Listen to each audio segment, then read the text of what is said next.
ప్రభు నామములో కూడి వచ్చిన మీ అందరికీ కూడా నా ప్రత్యేకమైన శుభాభివందనాలు తెలియజేస్తున్నా. అందరికీ వందనాలమ్మా, అందరికీ వందనాలు. అందరూ బాగున్నారా అని అడుగుతున్నాను. బాగుంటే బాగున్నామని చెప్పండి, బాగోలేకపోతే బాగోలేదు అయ్యగారు అని చెప్పండి, పర్వాలేదు. ఎవరండి మన యోగక్షేమాలు అడిగేది? మన ప్రభువే కదా. తల్లి ఎలాగున్నావని అడుగుతాడు. యేసయ్యే కదా, అమ్మా ఎలాగున్నావని. నీకు వచ్చిన కష్టమేమీ లేదు, నీకు వచ్చిన భయమేమీ లేదు, నేను నీకు తోడై ఉంటానని చెప్పేటువంటి ఏకైక వ్యక్తి, ఏకైక దేవుడు యేసుక్రీస్తు ప్రభు. అట్టి ప్రభు మనకున్నందుకు నిజంగా మనం అందరం కూడా ధన్యులు. నమ్ముచున్నవారు ఒక్కసారి గట్టిగా దేవునికి స్తోత్రం చెప్పండి, ఇంకా గట్టిగా చెప్పండి. హల్లెలూయా. పరిశుద్ధ గ్రంథము నుండి వేదవాక్యాన్ని చదువుకుందాం. యెషయా గ్రంథము అందరికీ వినబడుతున్నాయమ్మా? అమ్మా మీ దగ్గర ఉన్న బాక్సులు పని చేసి వినబడుతున్నాయా? మంచిదండి. యెషయా గ్రంథము 60వ అధ్యాయము 22వ వాక్యం అండి. వారిలో ఒంటరి అయిన వాడు 1000 మంది అగును, ఎన్నిక లేనివాడు బలమైన జనమగును. యెహోవానగు నేను తగిన కాలమున ఈ కార్యమును త్వరపెట్టుదును. దేవునికి స్తోత్రం. హల్లెలూయా, హల్లెలూయా. ఈ గ్రంథములో ఈ అధ్యాయాన్ని చాలామంది ఇష్టపడతారండి. యెషయా గ్రంథములు ఈ 60వ అధ్యాయాన్ని చాలామంది ఇష్టపడతారు, ఇష్టంగా చదువుతూ ఉంటారు. ఎందుకో తెలుసా? నీకు వెలుగు వచ్చి ఉన్నది. ఈ గ్రంథ ప్రారంభములు ఏముందండి? నీకు ఈ యొక్క అధ్యాయ ప్రారంభములు నీకు వెలుగు వచ్చి ఉన్నది, లెమ్ము తేజరిల్లుము. ఈ మాట సర్వోన్నతుడైన దేవుడు ఎవరితో మాట్లాడుతున్నాడు తెలుసండి? నిరుత్సాహములు, కృంగిపోయి, అయ్యో నేను ఇంత భక్తి చేస్తున్నానే, ఇంత విశ్వాసములో నేను కొనసాగుతున్నానే, ఎందుకు నాకు ఈ అవమానాలు, ఎందుకు ఈ నా శోధనలు, ఎందుకు నా జీవితంలో ఈ సమస్యలు అని ఒక నిజ క్రైస్తవుడు ఏదో ఒక సమయంలో ఇటువంటి పరిస్థితికి వస్తాడండి. ఎందుకంటే ఫలించిన చెట్టుకు రాళ్ళ దెబ్బలు ఎలాగో నిజమైనటువంటి విశ్వాసానికి కూడా లోకము నుండి అవమానాలు, లోకము నుండి శోధనలు, లోకము నుండి సమస్యలు వస్తాయి.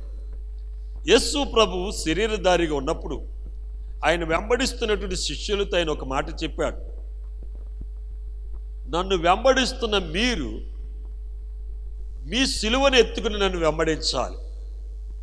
ఎందుకనగా ఇదేదో పూల మార్గం కాదు. ఏ మార్గం కాదు? పూల మార్గం కాదండి. ఈ మార్గం అనేది చూడండి, యేసయ్యతో ఉన్న మార్గం ముళ్ళ మార్గం అండి. ఇది ముళ్ళబాట కనుక దీంట్లో ప్రవేశించిన వాడు చాలా జాగ్రత్తగా వెళ్ళాలండి. యేసు ప్రభు శిష్యులను బలపరుస్తున్నప్పుడు ప్రారంభ దినాల్లో, అంటే ఆయన శిష్యులను ఏర్పాటు చేసుకున్న తర్వాత శిష్యులతో కలిసి ఆయన వెంబడిస్తున్నట్టు అశేషమైనటువంటి ప్రజలతో ఒక మీటింగ్ ఏర్పాటు చేశారు, ఒక సభ ఏర్పాటు చేశారు. ఇది బహిరంగ సభ. ఆయన యొద్దకు వస్తున్నటువంటి విస్తారమైన జనులను చూసి అక్కడ కూర్చోవడానికి వారికి స్థలం లేదని ఎరిగి ఆయన ఏం చేశాడంటే కొండ ఎక్కి కూర్చున్నాడండి. ఎక్కడ కూర్చున్నాడు? కొండ ఎక్కి కూర్చుని అక్కడ నుండి మాట్లాడుతున్నాడు. మాట్లాడుతూ మరి ఒక వ్యక్తి దేవునికి సమీపస్తుడు అవ్వాలంటే ఎలాగుండాలో మాట్లాడుతూ అయినా ఒక మాట చెప్తున్నాడు. జనులు మిమ్మల్ని నిందించి, హింసించి, బాధపెట్టి, అది నీ తండ్రి కావచ్చు, నీ బిడ్డ కావచ్చు, నీ స్నేహితుడు కావచ్చు, నీ బంధువులు కావచ్చు, లేక లోకంలోని వ్యక్తులు కావచ్చు, నువ్వు పనిచేస్తున్న స్థలంలో నీ యజమానులు కావచ్చు, ఎవరైనప్పటికీ కూడా నిన్ను నిందించి నువ్వు చేయని తప్పుకి ఆ శిక్షను అనుభవించవలసిన పరిస్థితి నీ జీవితంలో రావచ్చు. ఇవన్నీ వచ్చినప్పుడు నీవు సహిస్తే నీవు ధన్యుడు అంటున్నాడు. పరలోకమందు మీ ఫలము అధికమవుతుంది. నిజంగా మనం ఒక ఆలోచన చేద్దామండి. యాషోబు ఐగుప్తు దేశమునకు ఏమయ్యాడండి? యజమాని అయిపోయాడు. అవునా కాదా? యాషోబు ఏమయ్యాడు? ఐగుప్తు దేశకు యజమానా కాదా చెప్పండి? ఫరో దగ్గరికి వెళ్ళి, ఎవరైనా అయ్యారు నాకు ఒక లోడు ధాన్యం కావాలి, లేకపోతే ఒక లోడు గోధుమలు కావాలంటే ఆయన ఏమన్నాడు? సరే పట్టుకెళ్ళండి, డబ్బు అక్కడ కట్టని అనలేదని. యాషోబు దగ్గరికి వెళ్ళి అడగండి, పరిపాలించిన ప్రభు నేనే, అధికారం అంతా ఎవరిది చెప్పండి అమ్మా. ఈ మాట ఎవరన్నారు? ఇప్పుడు యాషోబు ఐగుప్తు దేశం రాజు అయ్యాడు కదా. చాలామంది ప్రార్థన చేసేటప్పుడు ఎలా ప్రార్థన చేస్తారో తెలుసు. నాయన బానిసగా వెళ్ళినటువంటి యాషోబుని ఐగుప్తు దేశమునికే రాజు చేసావు కదా, అలా నన్ను చేయి ప్రభువా అంటారండి. మీరు కూడా చేస్తుంటారు ప్రార్థన. అలాగే ఎలాగెళ్ళాడండి ఐగుప్తు దేశానికి? యాషోబు ఎలాగెళ్ళాడు చెప్పండి? దాసుడికి వెళ్ళాడండి, పనివాడికి వెళ్ళాడు.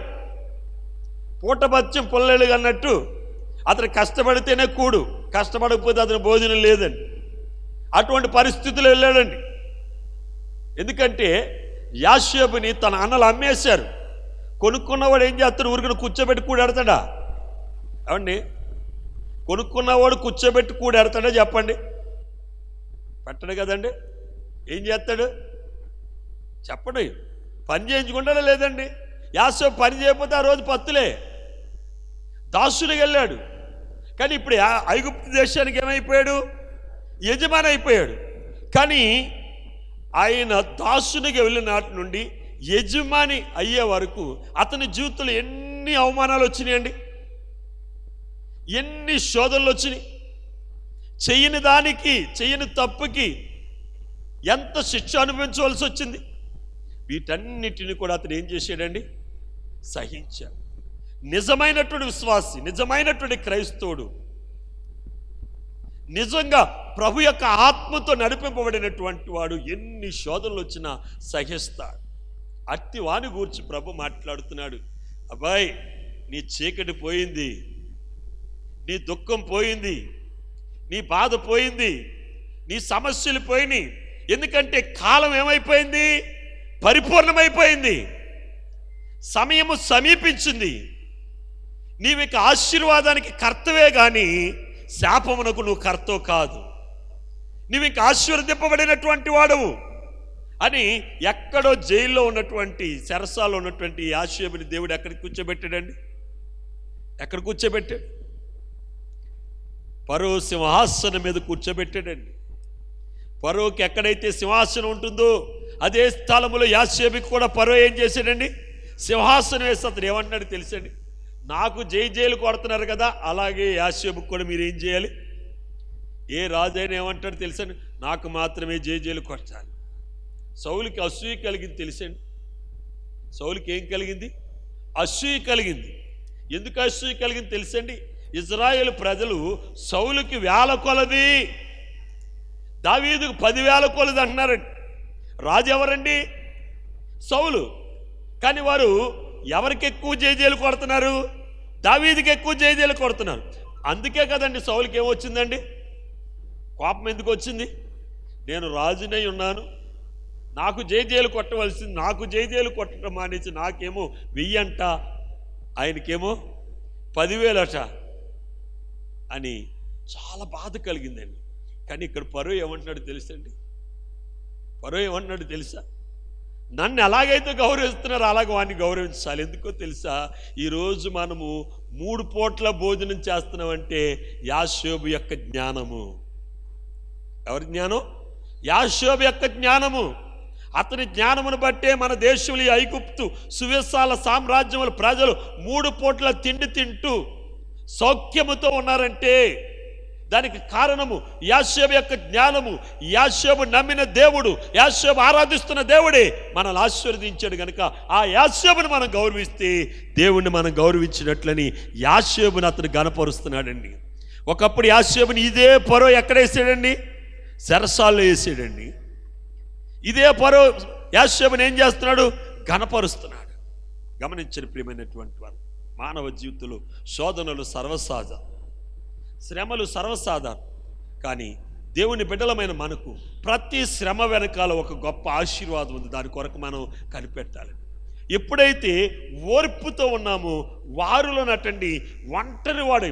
మనకి శ్రమ వచ్చినప్పుడు మనం ఏమని భావిస్తాం తెలుసా? నేను ఒంటరిని, నాకు ఎవడున్నాడు అనుకుంటాం.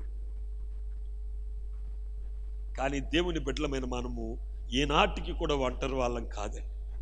నిన్ను పిలిచిన దేవుడు, నిన్ను ఏర్పాటు చేసుకున్న దేవుడు నీకు తోడై ఉన్నాడు. తల్లి అయినా నిన్ను మర్చిపోతుందేమో, కానీ నేను నిన్ను మరువను, ఎడబాయను. ఇంత గొప్ప దేవుడు ఏ జనాంగానికి లేడండి. కనుక ఆయన కలిగి ఉన్నటువంటి మనము నిశ్చయముగా ధన్యులం. మనం ఏ పరిస్థితికి భయపడవలసిన పని లేదు. ఎటువంటి శోధనకు, ఎటువంటి అవమానానికి, ఎటువంటి కీడుకు కూడా మనం భయపడవలసిన పని లేదు. ధైర్యం కలిగి ఉండమన్నాడు. విశ్వసించేవాడటండి కలవరపడడు, వాడు ధైర్యం కలిగి ఉంటాడటండి. కలవరం ఎందుకు వస్తుంది తెలుసండి? కలవరం మానవ జీవితంలో ఎందుకు వస్తుంది తెలుసా? అధైర్యపడితేనే. ఎప్పుడు మనకు అధైర్యం వస్తుంది తెలుసా? విశ్వాసము లేకపోవటం బట్టి. విశ్వసించువాడు కలవరపడడు, విశ్వసించువాడు ధైర్యంగా ఉంటాడు, విశ్వసించువాడు ఎటువంటి పరిస్థితిని ఎదుర్కోవడానికి సంసిద్ధుడిగా ఉంటాడు. కారణం ఏంటంటే వాడు మనుషుల మీద ఆధారపడడు. విశ్వసించు ఏ వ్యక్తి కూడా మనుషుల మీద ఆధారపడండి. ఎవరి మీద ఆధారపడతాడు? సర్వోన్నతుడైన దేవుని మీద ఆధారపడతాడు. యాషోబు ఎవరి మీద ఆధారపడ్డాడండి? చెప్పండి, గట్టిగా చెప్పండి, గట్టిగా చెప్పాలి. ఎవరి మీద ఆధారపడ్డాడు? దేవుని మీద ఆధారపడ్డాడు. ఎవరి దేవుడు? సర్వోన్నతుడైన దేవుడు. ఎందుకు ఈ సర్వోన్నతుడు తెలుసా? ఈ భూమి, ఈ ఆకాశము, భూమి మీద ఉన్నటువంటి సర్వమును సృష్టించిన సృష్టికర్త ఆయనే. సృష్టికర్త కంటే గొప్పవాడు ఎవడైనా ఉంటాడండి? ఏమండి, సృష్టికర్త కంటే గొప్పవాడు ఎవడైనా ఉంటాడా? ఆయన కంటే గొప్పవారు ఎవరు లేరు. అందుకే ఆయన అన్నాడు, నాకు ముందు ఎవరు లేరు, నాకు వెనకాల ఎవరు లేరు, నేనే దేవుడును, నేను తప్ప వేరొక దేవుడు లేడు. ఉన్నానని వాడు ఎవడైనా ఎదురుగా వచ్చి నిలబడమంటున్నాడు. ఆయన ఎదుటి ఎవరు లేరు. దేవతలు సైతం ఆయనకి ఏం చేస్తున్నాయండి చెప్పాలి? సాష్టాంగ నమస్కారం చేస్తారు. ఈ మనుషులు రూపించుకున్నవి, మనుషులు ఏర్పాటు చేసుకుని, మనుషులు పూజించేవి, మనుషులు ఆరాధించే ఈ దేవతలు ఆయనకి ఏం చేస్తున్నాయి?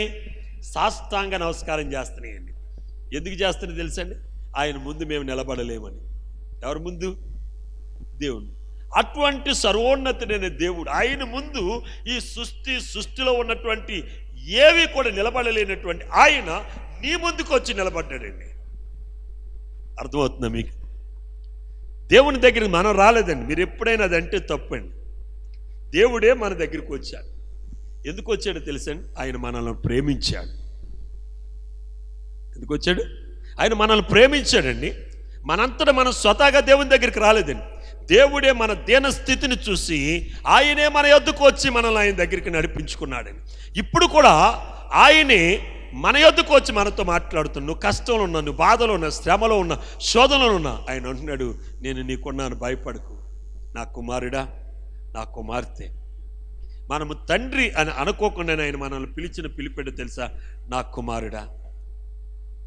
ఆయన దగ్గరకు వచ్చిన పక్షవాయువు కలిగిన రోగిని చూసి ఆయన ఏమంటున్నాడు? నా కుమారుడా, ధైర్యంగా ఉండు. వాడు తండ్రి అని అనలేదండి, ఎందుకంటే అనడానికి నోరు సహకరించట్లేదు. ఆడు ప్రార్థన చేయలేదు. కానీ ప్రభువే అని అంటున్నాడు, నా కుమారుడు నువ్వు ధైర్యంగా ఉండు, నీ పాపములు క్షమింపబడ్డాయి, నువ్వు లేచి నీ పరుపెత్తుకుని వెళ్ళిపోమన్నాడు. ఎంత ప్రేమ అండి ఆయనకి.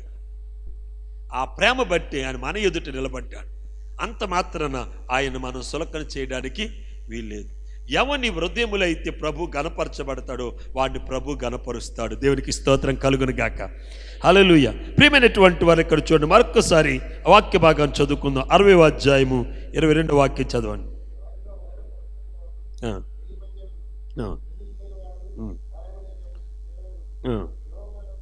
యెహోవానగు నేను తగిన కాలమున ఈ కార్యమును త్వరపెడు. తగిన కాలం, సమయములు దేవుని స్వాధీనంలో ఉన్నాయండి.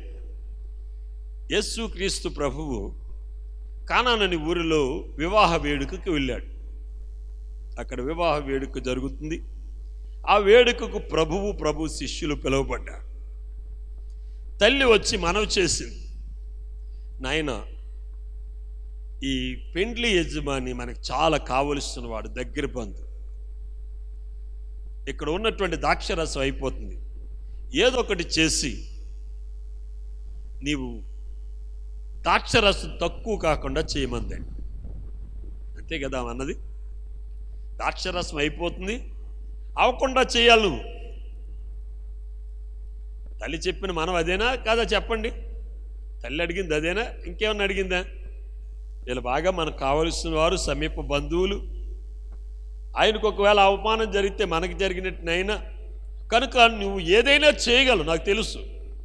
కనుక ఇక్కడ ఉన్నటువంటి ఈ ద్రాక్షరసం అయిపోకుండా ఏదైనా చేయమన్నది. యేసు ప్రభుని గూర్చి యేసు తల్లికి తెలిసినంతగా ఎవరికి తెలియదండి. కానీ ఆమె నోరు విప్పలేదు. కానీ దేవుని దూత ఆమెతో మాట్లాడిన నాట నుండి దేవుని మహిమను ఆమె అనుభవిస్తూనే ఉందండి. దేవుని కృపను ఆమె అనుభవిస్తూనే ఉందండి. ఆమె అనుభవించినంతగా ఎవరు కూడా అనుభవించలేదు. ఆమె అనుభవించింది, కానీ ఆ సువార్త ఇంట్లో కూడా ప్రకటించలేకపోయిందండి. ఆమె తన ఇంట్లో కూడా తన బిడ్డలకు కూడా యేసుని గురించి ఆమె ప్రకటించలేకపోయింది. ఈరోజు ఆమెని దేవుడిగా కొలుస్తున్నాడు. ఆమె కూడా ఒక సాధారణమైనటువంటి స్త్రీ, కుటుంబానికి, ఆచారాలకు, మతాలకు, మత పెద్దలకు కట్టుబడి నడుచుకున్నటువంటి ఆమె ఉద్దేశం ఏంటంటే, ఈయనను గూర్చి నేను ప్రకటిస్తే లోకంలో ఎవరు ఈయన్ని బాధ పెడతారో, ఎవరు ఈయన్ని చంపేస్తారో, ఏదైనా చేస్తారేమని ఆమెకు తెలిసిన సంఘటనలన్నిటిని కూడా ఆమె ఎక్కడ దాచుకుందండి? కడుపులోనే దాచుకుంది. కానీ ఆమె ఏ రోజు కూడా ప్రకటించలేదండి. ఆ తల్లితోటి ప్రభు అంటున్నాడు, అమ్మా సమయము ఇంకా రాలేదు, సమయము సమీపించినప్పుడు నేనేం చేయాలో నాకు తెలుసు అని చెప్పగానే ఆ మంది ఆయన మీతో చెప్పింది చేయండి నాయనని అక్కడ పనులకి చెప్పేసి వెళ్ళిపోయిందండి. ఆమెకు అక్కడ నిలబడలేదు. కానీ తగిన కాలం వచ్చినప్పుడు యేసు ప్రభు మొత్తం అయిపోయిన తర్వాత, ద్రాక్షరసం ఇంకా కొంచెం ఉండగా చేయటం కాదండి, ద్రాక్షరసం అడుగున మట్టుకు ఊడ్చేసి అవి ఖాళీ అయిపోయిన తర్వాత ఆ ఖాళీ అయిన పాత్రల మరలా ఆయన ఏం చేశాడండి? నింపి ఇంతకు ముందు దానికంటే, ఇంతకు ముందు ఉన్నటువంటి ద్రాక్షరసము, ఇంతకు ముందు ఉన్నటువంటి దానికంటే ఇప్పుడు శ్రేష్టమైనది, మధురమైనది దేవుడు ఏం చేశాడండి? ఇచ్చాడు. మన జీవితంలో శ్రమలో తీరిన తర్వాత మన జీవితాన్ని మునిపడి కంటే మాధుర్యంగా దేవుడు చేస్తాడండి. అర్థమైందా? శ్రమలు రావటము మనకేమవుతుంది? మేలండి. ఒక క్రైస్తవునికి శ్రమలు కానీ, అవమానాలు కానీ, శోధనలు కానీ, ఇబ్బందులు కానీ ఏ వచ్చినా అది ఆశీర్వాదమే. అయితే ఓపికతో మనం ఎదురు చూడాలండి. మనం మొరపెట్టాం, చాలా ప్రార్థన చేసాం, మనం ఏమనుకున్నాం అంటే దేవుడు వినలేదేమో అనుకుంటాం. దేవునికి సమయము సమీపించాలి. కాలము పరిపూర్ణమైనప్పుడు దేవుడు తన కార్యాన్ని ఖచ్చితంగా జరిగిస్తాడు. అదే విషయాన్ని ప్రభు అయినటువంటి యేసుక్రీస్తు ఈ రీతిగా చెప్తున్నాడు. చూడండి, లూకాసు వార్త 18వ అధ్యాయం 7వ వాక్యం. దేవుడు తాను ఏర్పరచుకొనిన వారు దివారాత్రులు తన్ను గూర్చి మొరపెట్టుకొనుచుండగా వారికి న్యాయము తీర్చడా. యేబు దేవుణ్ణి తన కష్టకాలం నిందించలేదండి. నిందించాడు ఎక్కడైనా? మీరు యేబు గ్రంథాన్ని చూడండి, మొదటి వచనం నుండి ఆఖరు వరకు చదవండి. మొదటి అధ్యాయం నుండి ఆఖరు అధ్యాయం వరకు ఎక్కడ కూడా యేబు దేవుణ్ణి ఒక్క మాట కూడా అనలేదండి. ప్రతి సమయంలో కూడా తన్ను తాను చూసుకుంటూ దేవుణ్ణి ఒకటే అడిగాడు, న్యాయం తీర్చమన్నాడు. ఏం తీర్చమన్నాడు? న్యాయం తీర్చమన్నాడు. ఇది నేను అనుభవించడం కరెక్ట్ అయితే నేను అనుభవిస్తాను, ఇది కరెక్ట్ కాకపోతే నాకు న్యాయం తీర్చేయా. నిజంగా నా స్నేహితులు, నా చుట్టూ ఉన్నవారు నేనేదో పాపం చేశాను, నేనేదో తప్పు చేశాను, నాకు ఈ శిక్ష పడ్డది అనుకుంటున్నారు. నాకైతే నీ వాక్యపు వెలుగులో రోజు నన్ను పరిశీలన చేసుకున్నాను కాబట్టి నాలో నాకు దోషమేమి కనబట్టలేదు. ఒకవేళ అటువంటి దోషం ఏదైనా ఉంటే ఈ శిక్ష సబబే. ఒకవేళ దోషము లేకుండా, పాపము లేకుండా నేను దీన్ని అనిపిస్తుంటే నాకు న్యాయం తీర్చే. నువ్వు న్యాయం తీర్చకపోతే నాకు ఎవరు తీరుస్తారు? నీవు నన్ను చూడకపోతే ఎవరు చూస్తారు? నువ్వు నాతో మాట్లాడకపోతే ఎవరు మాట్లాడతారు? ఇలాగే వేడుకున్నాడు. ఒక్క దినం వచ్చేటప్పటికి దేవుడే ఏబు దగ్గరికి వచ్చి మాట్లాడటం మొదలుపెట్టాడు. ఏబుని ఒక ప్రశ్న వేశాడు, ఇంకొక ప్రశ్న వేశాడు. మొదట ఒక ప్రశ్న వేశాడు, రెండోసారి ఇంకొక ప్రశ్న వేశాడు. ఈ రెండు ప్రశ్నలకు ఏబు చెప్పిన సమాధానం ఏంటో తెలుసా? నాయన నీకే తెలుసు అండి. జాబు చెప్పలేదండి. ఏం చేయలేదు? జాబు చెప్పలేదండి. దేవుడు మనల్ని ప్రశ్నించినప్పుడు మనం చెప్పవలసింది ఏంటంటే మన జీవితం గురించి మనం చెప్పక్కర్లేదండి. పేతురు ఏం చేశాడు? నువ్వు నన్ను ప్రేమిస్తున్నావంటే ప్రేమిస్తున్నానని చెప్పాడు. మళ్ళీ ప్రశ్నించాడండి. మళ్ళీ ప్రశ్నించినప్పుడు మరలా ఏం చెప్పాడు? ప్రేమిస్తున్నాను. మూడవసారి ప్రశ్నించాడండి. ఈసారి ఏం చెప్తున్నాడు? నీకే తెలుసు ప్రభు అన్నాడు. ఎప్పుడైతే నీకే తెలుసు అన్నాడు, దేవుడి కరెక్ట్ మానేశాడండి. ఎందుకంటే పేతురు భక్తి ఎంతో తెలుసు, ఏబు భక్తి కూడా తెలుసు. అందుకే దేవుడు అంటున్నాడు ఏబుని, నేను నిన్ను రెండంతలుగా మునుపడి కంటే అత్యధికంగా నేను నిన్ను ఆశీర్వదిస్తాను.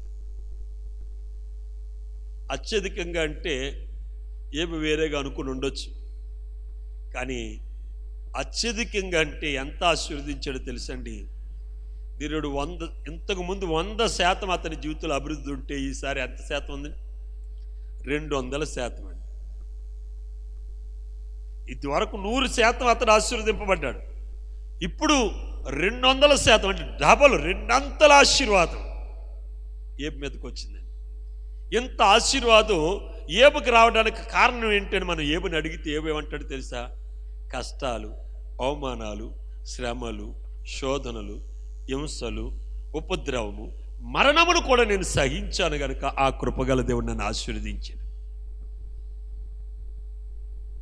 దేవుడిని మనం అడగవచ్చు, నాయన ఏబునే ఎందుకు ఆశీర్వదించామంటే దేవుడు కూడా సమాధానం చెప్తాడు.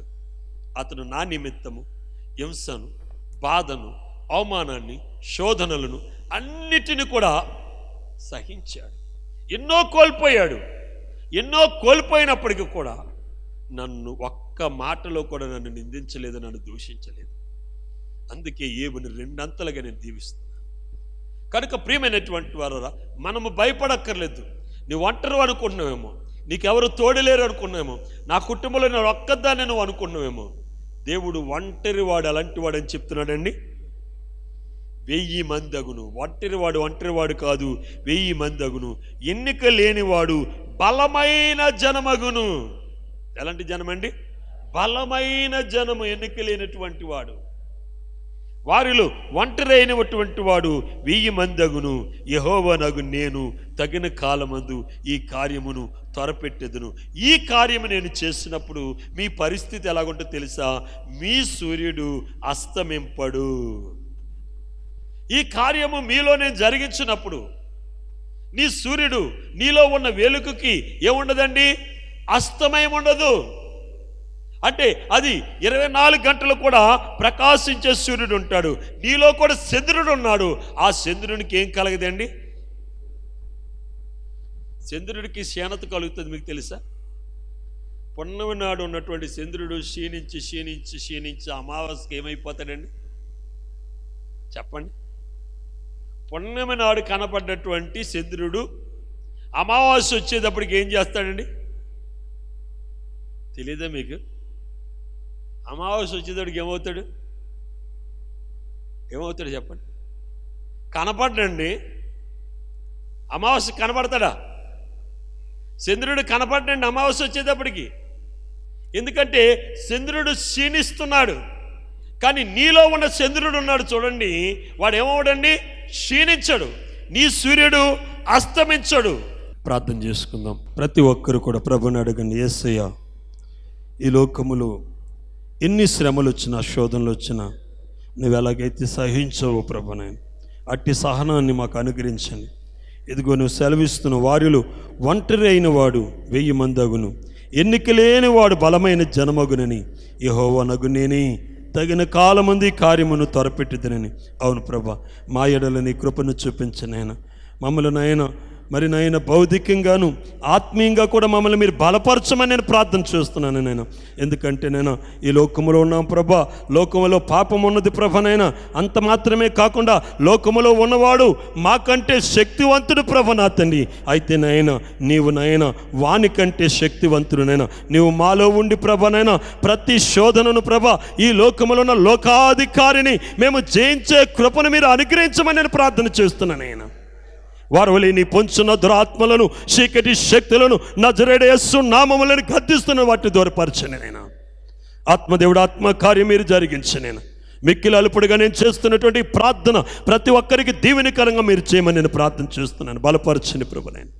ఎవరు ఏ ఉద్దేశం నీ సన్నిధిలో ఉన్నానైనా, ఏ కుటుంబంలో ఏ అక్కర ఉందోనైనా, ఏ కుటుంబంలో ఏ అవసరం ఉందోనైనా, అది అనారోగ్యం కావచ్చునైనా, అసమాధానం కావచ్చునైనా, అశాంతి కావచ్చునైనా, అలాగే కుటుంబ ఆర్థిక పరిస్థితులు కావచ్చునైనా, యవన కాలంలో ఉన్నటువంటి బిడ్డల విషయంలో కావచ్చు, భర్త విషయంలో కావచ్చు, భార్య విషయంలో కావచ్చునైనా, చుట్టూ ఉన్న పరిసరాల విషయంలో కావచ్చునైనా, ఏ విషయంలో అయితే శోధింపబడుతున్నారా, ఏ విషయంలో అయితే వారినైనా కీడును అనిపిస్తున్నారు నైనా, దానిని ఆశీర్వాదంగా మార్చమని నేను ప్రార్థిస్తున్నాను. నేను వారు లేని పొంచున్న దురాత్మలను చీకటి శక్తులను నజరేయుడైన యేసు నామములో గద్దిస్తున్న వాటిని దూరపరచండి. నేను మమ్మల్ని ఆత్మీయంగాను అలాగే నాయన ఆర్థికంగాను మమ్మల్ని బలపరచమని నేను ప్రార్థన చేస్తున్నాను.